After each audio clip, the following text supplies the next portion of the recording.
Hello student, ಇವತ್ತಿನ history ಚಾಪ್ಟ್ರಲ್ಲಿ ನಾವು chapter number 7.1 advent of Europeans ಅಥವಾ ಯುರೋಪಿಯನರ ಆಗಮನ ಈ ಒಂದು ಚಾಪ್ಟರಿಂದ ಸಬ್ ಪಾಯಿಂಟ್ ಆಗಿ ಆಂಗ್ಲೋ ಮೈಸೂರು ವಾರ್ ಅಥವಾ ಆಂಗ್ಲೋ ಮೈಸೂರು ಯುದ್ಧಗಳ ಬಗ್ಗೆ ತಿಳಿದುಕೊಳ್ಳೋಣ. ಆಂಗ್ಲೋ ಮೈಸೂರು ಯುದ್ಧಗಳು, ಇದರಲ್ಲಿ ಇಂದಿನ ತರಗತಿ ನಾವು ಮೊದಲನೇ ಆಂಗ್ಲೋ ಮೈಸೂರು ಯುದ್ಧ ಮತ್ತು ಎರಡನೇ ಆಂಗ್ಲೋ ಮೈಸೂರು ಯುದ್ಧದ ಬಗ್ಗೆ ತಿಳಿದುಕೊಳ್ಳೋಣ. ನಾವು ಮೊದಲನೇ ಆಂಗ್ಲೋ ಮೈಸೂರು ಯುದ್ಧದ ಬಗ್ಗೆ ನೋಡೋದಾದರೆ, ಬ್ರಿಟಿಷರು ಬಂಗಾಳದ ಮೇಲೆ ಅಂದರೆ ದಕ್ಷಿಣ ಭಾರತದಲ್ಲಿ ಹೈದರಾಲಿ ಗಳಿಸುತ್ತಿದ್ದ ರಾಜಕೀಯ ಪ್ರಾಬಲ್ಯ ಅಥವಾ ಬ್ರಿಟಿಷರು ದಕ್ಷಿಣ ಭಾರತದಲ್ಲಿ ಹೈದರಾಲಿ ಆಳ್ವಿಕೆಯನ್ನು ನಡೆಸ್ತಾ ಇರ್ತಾನೆ. ಈತನ ಒಂದು ರಾಜಕೀಯ ಏಳಿಗೆಯನ್ನು ಕಂಡಂತಹ ಬ್ರಿಟಿಷರು ಹೈದರಾಬಾದಿನ ನಿಜಾಮ ಮತ್ತು ಮರಾಠರಲ್ಲಿ ರಾಜಕೀಯ ಅಸಹನೆಯನ್ನು ಮೂಡಿಸುತ್ತೆ. ಹೈದರಾಲಿಯ ವಿರುದ್ಧ ಬ್ರಿಟಿಷರು, ಮರಾಠರು ಮತ್ತು ನಿಜಾಮನೊಂದಿಗೆ ಒಪ್ಪಂದವನ್ನು ಮಾಡಿಕೊಂಡು ಇದರನ್ವಯ ತ್ರಿಪಕ್ಷ ಒಕ್ಕೂಟವನ್ನು ರಚಿಸಲ್ಪಟ್ಟಿತು. ಹೈದರಾಲಿ ತನ್ನ ಚಾಣಾಕ್ಷ ರಾಜಕೀಯ ತಂತ್ರಗಳನ್ನು ಒದಗಿಸುವ ಮೂಲಕ ಮಿತ್ರಕೂಟವನ್ನು ಹೊಡೆದು ಮರಾಠರು ಮತ್ತು ನಿಜಾಮರನ್ನು ಬ್ರಿಟಿಷರ ವಿರುದ್ಧ ಎತ್ತಿಕಟ್ಟುವಲ್ಲಿ ಯಶಸ್ವಿಯಾಗುತ್ತಾನೆ. ಅಂದರೆ ಈ ಒಂದು ಆಂಗ್ಲೋ ಮೈಸೂರು ಯುದ್ಧಗಳಲ್ಲಿ ಬ್ರಿಟಿಷರು ಬಂಗಾಳದ ಮೇಲೆ ಪ್ರಭುತ್ವವನ್ನು ಸಾಧಿಸಿದ ನಂತರ ದಕ್ಷಿಣ ಭಾರತದಲ್ಲಿ ತಮ್ಮ ಸಾಮ್ರಾಜ್ಯವನ್ನು ವಿಸ್ತರಿಸುವಲ್ಲಿ ಮೈಸೂರಿನೊಂದಿಗೆ ಹಲವಾರು ಯುದ್ಧಗಳನ್ನು ಮಾಡ್ತಾರೆ. ಅದನ್ನು ನಾವು ಮೊದಲನೇ ಆಂಗ್ಲೋ ಮೈಸೂರು ಯುದ್ಧ ಅಥವಾ ಮೈಸೂರು ಯುದ್ಧಗಳು ಅಂತ ಹೇಳ್ಬೋದಾಗಿದೆ. ಮೈಸೂರಿನಲ್ಲಿ ಹೈದರಾಲಿಯ ಪ್ರಾಬಲ್ಯ ಅಂತಂದರೆ ಹೈದರಾಲಿ ಹೆಚ್ಚು ಪ್ರಾಬಲ್ಯವನ್ನು ಗಳಿಸಿದ್ದ. ಈ ಒಂದು ಪ್ರಾಬಲ್ಯವೇ ಈ ಯುದ್ಧಕ್ಕೆ ಕಾರಣ ಆಯಿತು ಅಂತ ಹೇಳ್ಬೋದು. ಆದ್ದರಿಂದ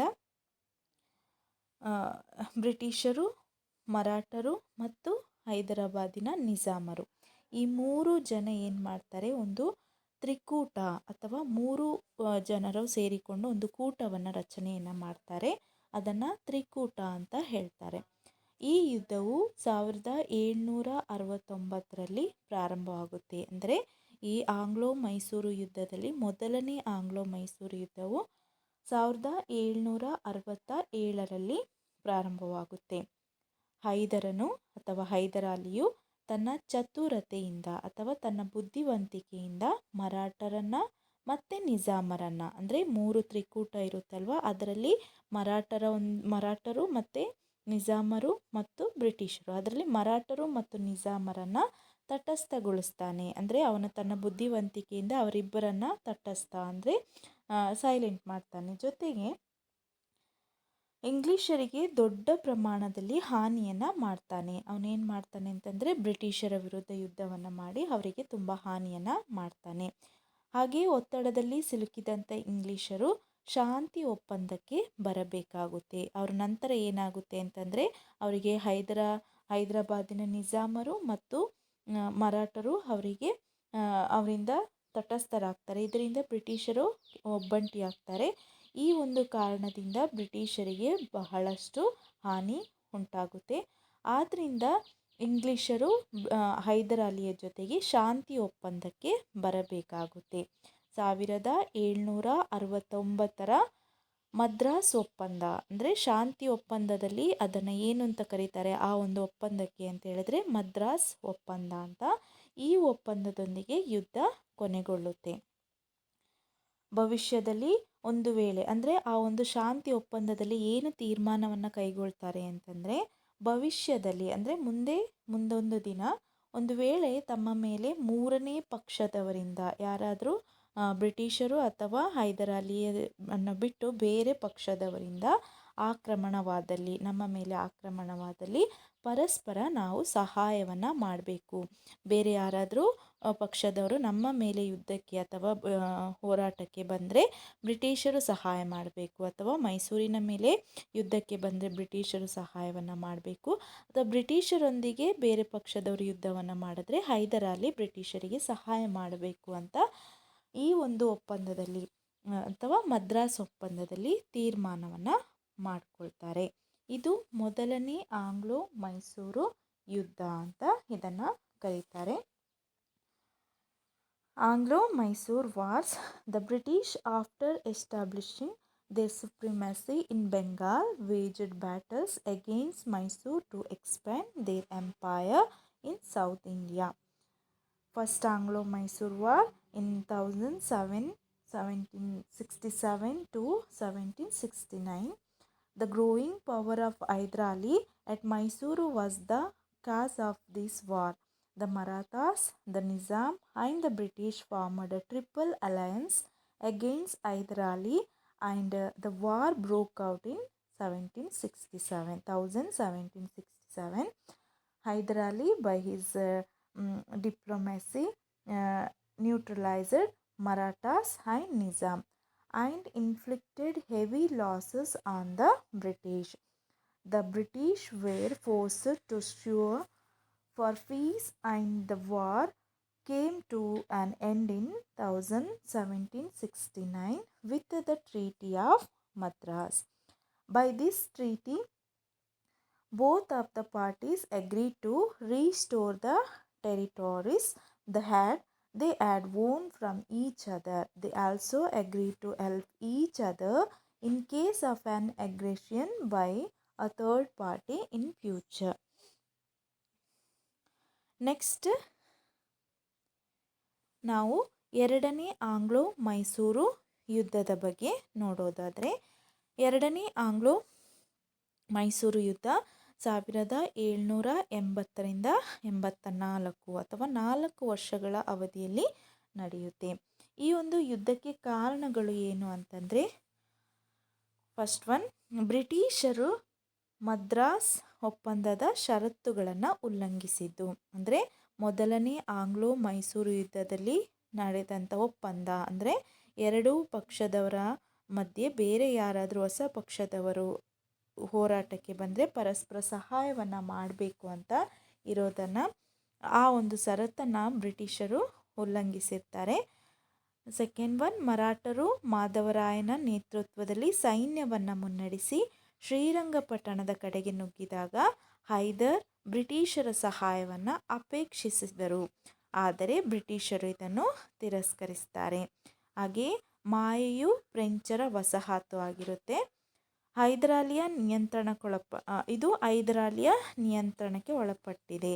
ಆದರೆ ಬ್ರಿಟಿಷರು ಮಾಯೆಯನ್ನು ವಶಪಡಿಸಿಕೊಂಡಿದ್ದು ಎರಡನೇ ಆಂಗ್ಲೋ ಮೈಸೂರು ಯುದ್ಧಕ್ಕೆ ಕಾರಣ ಆಗುತ್ತೆ ಅಂತ ಹೇಳಲಾಗುತ್ತೆ.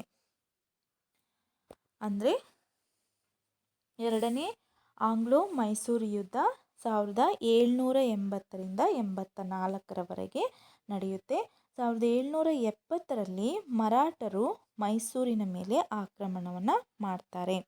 ಅಂದರೆ ಮರಾಠರು ಏನು ಮಾಡ್ತಾರೆ ಅಂತಂದರೆ ಮೈಸೂರಿನ ಮೇಲೆ ಆಕ್ರಮಣವನ್ನು ಮಾಡ್ತಾರೆ. ಮದ್ರಾಸ್ ಒಪ್ಪಂದದ ಪ್ರಕಾರ ಇಂಗ್ಲಿಷರು ಹೈದರ್ ಅಲಿಗೆ ಸಹಾಯವನ್ನು ಮಾಡಬೇಕಿತ್ತು. ಅಂದರೆ ಮದ್ರಾಸ್ ಒಪ್ಪಂದದ ಅನ್ವಯದಂತೆ ಬ್ರಿಟಿಷರು ಏನು ಮಾಡಬೇಕಾಗಿತ್ತು, ಬೇರೆ ಒಂದು ಪಕ್ಷದವರು ಈ ಪಕ್ಷದ ಮೇಲೆ ಅಥವಾ ಮೈಸೂರಿನ ಮೇಲೆ ಯುದ್ಧಕ್ಕೆ ಬಂದಾಗ ಅವರಿಗೆ ಮೈಸೂರಿನ ಮೇಲೆ ಸಹಾಯವನ್ನು ಮಾಡಬೇಕಾಗಿತ್ತು. ಆದರೆ ಅವರು ಹಾಗೆ ಮಾಡಲಿಲ್ಲ.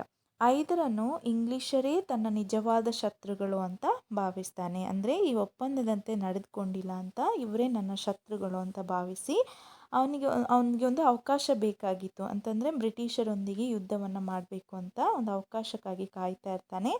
ಹಾಗೆ ಫ್ರೆಂಚ್ ವಸಾಹತು ಆಗಿದ್ದ ಮತ್ತು ಹೈದರನ ರಕ್ಷಣೆಯಲ್ಲಿದ್ದಂತಹ ಮಾಹೆ ಅನ್ನುವಂತಹ ಪ್ರದೇಶವನ್ನು ಬ್ರಿಟಿಷರು ಆಕ್ರಮಿಸಿರ್ತಾರೆ. ಅವನಿಗೆ ಈಗ ಒಂದು ಅವಕಾಶ ಒದಗಿ ಬರುತ್ತೆ. ಅಂದರೆ ಬ್ರಿಟಿಷರ ವಿರುದ್ಧ ಯುದ್ಧ ಮಾಡಲು ಒಂದು ಅವಕಾಶ ಒದಗಿ ಬರುತ್ತೆ. 1780ರಲ್ಲಿ ಹೈದರ್ ಅಲಿಯು ಇಂಗ್ಲಿಷರ ಮೇಲೆ ಯುದ್ಧವನ್ನು ಸಾರ್ತಾನೆ. ಅವನು ಇಂಗ್ಲಿಷರನ್ನು ಹಲವು ಆರಂಭಿಕ ಕದನಗಳಲ್ಲಿ, ಅಂದರೆ ಈ ಒಂದು ಎರಡನೇ ಆಂಗ್ಲೋ ಮೈಸೂರು ಯುದ್ಧದಲ್ಲಿ ಸ್ಟಾರ್ಟಿಂಗ್ ಅವನೇನು ಮಾಡ್ತಾನೆ ಅಂತಂದರೆ ಇಂಗ್ಲಿಷರನ್ನು ಸೋಲಿಸ್ತಾ ಇರ್ತಾನೆ. ಹಾಗೆಯೇ ಈ ಯುದ್ಧ ನಡೀತಾ ಇರುವಾಗಲೇ 1782ರಲ್ಲಿ ಹೈದರ್ ಅಲಿಯು ಮರಣವನ್ನು ಹೊಂದ್ತಾನೆ. ಅಂದರೆ ಯುದ್ಧದ ಸಮಯದಲ್ಲಿ ಹೈದರ್ ಅಲಿ ಮರಣವನ್ನು ಹೊಂದ್ತಾನೆ. ಆದ್ದರಿಂದ ಈ ಒಂದು ಯುದ್ಧವನ್ನು ಅವನ ಮಗನಾದಂತಹ ಟಿಪ್ಪು ಸುಲ್ತಾನ್ ಮುಂದುವರಿಸ್ತಾನೆ. 1784ರಲ್ಲಿ ಮಂಗಳೂರು ಒಪ್ಪಂದ, ಅಂದರೆ ಎಲ್ಲ ಯುದ್ಧಗಳಲ್ಲೂ ಸಹ ಒಂದೊಂದು ಒಪ್ಪಂದಗಳು ಮಾಡ್ಕೊಳ್ತಾರೆ. ಅದನ್ನು ನೀವು ಕರೆಕ್ಟಾಗಿ ನೋಡ್ಕೊಳ್ಬೇಕು, ಕನ್ಫ್ಯೂಸ್ ಮಾಡ್ಕೊಳ್ಬಾರ್ದು. ಮೊದಲನೇ ಆಂಗ್ಲೋ ಮೈಸೂರು ಯುದ್ಧದಲ್ಲಿ ಮದ್ರಾಸ್ ಒಪ್ಪಂದ ಮಾಡ್ಕೊಳ್ತಾರೆ. ಹಾಗೆ ಎರಡನೇ ಆಂಗ್ಲೋ ಮೈಸೂರು ಯುದ್ಧದಲ್ಲಿ ಮಂಗಳೂರು ಒಪ್ಪಂದ. ಈ ಒಂದು ಒಪ್ಪಂದದೊಂದಿಗೆ ಈ ಯುದ್ಧ ಕೊನೆಗೊಳ್ಳುತ್ತೆ.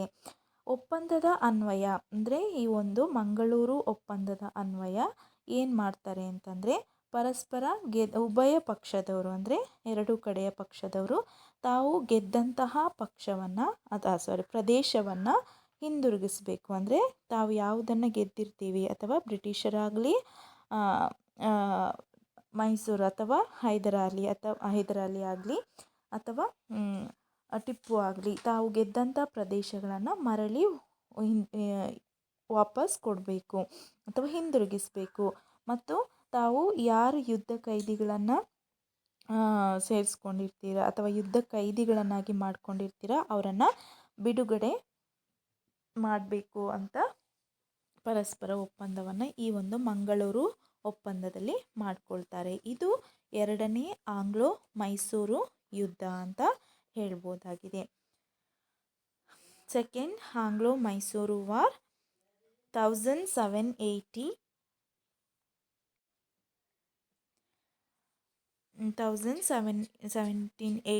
to 1784. The political situation in Travancore and Tanjore was the reason behind this war.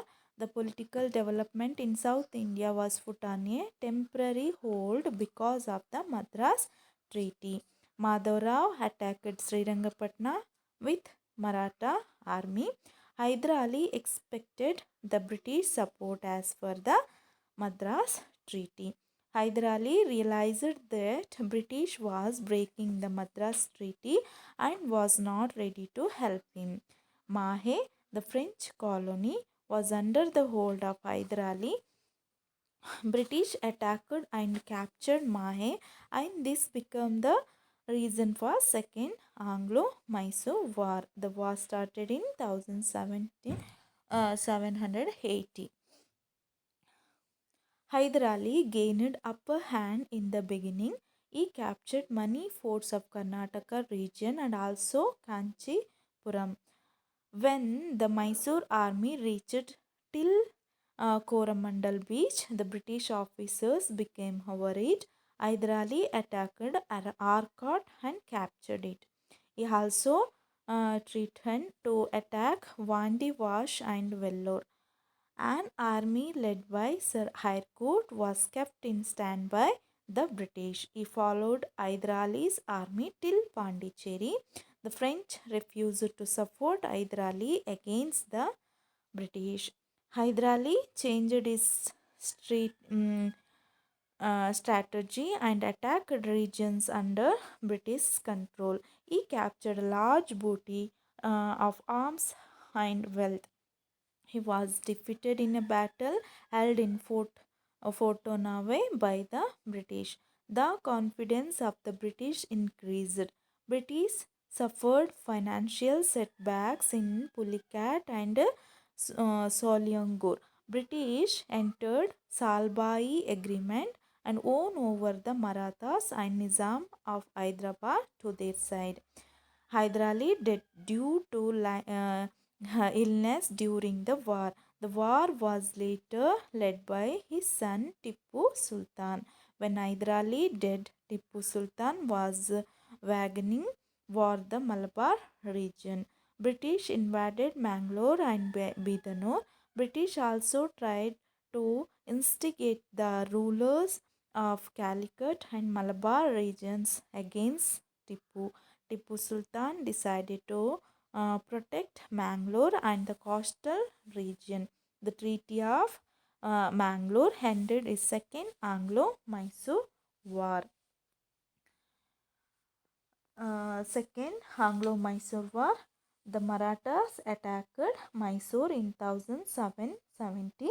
According to the Treaty of Madras, the British had to help either, but they did not do so. Either realized that they were his real enemies and was waiting for an opportunity.